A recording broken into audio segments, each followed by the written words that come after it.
Hoši, zdravím dalšího mého tréninku. Včera jsem měl pauzičku, měl jsem jenom kardio, tak jsem se flákal, ráno jsem si byl lehce vyklusat kolem Běchovic, u sebe jak bydlím, v Černém Mostě.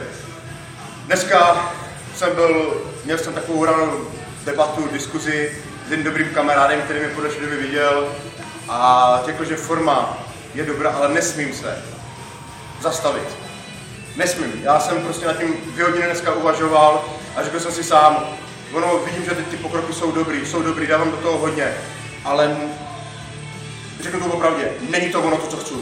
Musím do toho pořádně teďka se upřít, pořádně do toho šlápnout, mám k tomu všechny možnosti. Vynikající práci, vynikající brigádu, vynikající lidi kolem sebe, vynikající doplňky, vynikající. A ten tým těch lidí mi hodně pomáhá a podporuje mě. Právě proto mi to tak připadá, jako nechci se nějak zhazovat nebo něco, ale nedávám tomu těch 100%. Já musím tomu dávat ne 100, ale 110, 120%. Nejenom trénink, nejenom strava, všechno. Právě proto dneska tu stravu jsem úplně vysadil. Udělal jsem si takovou čistku vlákninovou. Asi vám to potom v vlogu vysvětlím, to mi bylo doporučeno 1krát za měsíc se pořádně vyčistit s vlákninou. Takže vyčistím se vlákniny. Před tréninkem se staly dost velkých změn. Před tréninkem teďka už mě znáte, že jsem vždycky vykládal ohledně kvality. Kvality těch suplementů, žádnou jdeme tomu, aby tam nebylo BCAčka hodně s cukrama, jak to někteří míchají 50/50, ale prakticky teďka na tu kvalitu. Právě proto jsem se obrátil na firmu Survival. Asi znáte. Jsou to čistý kapsle, BCAčkový.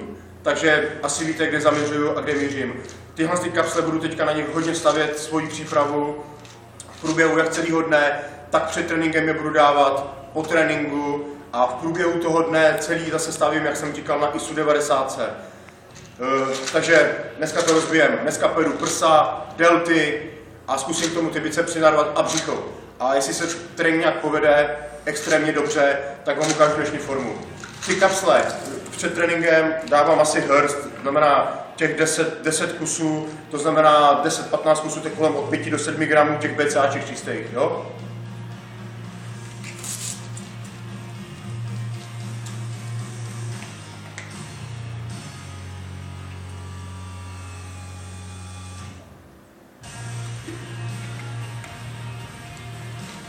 Takže jdeme to rozbít, hoši.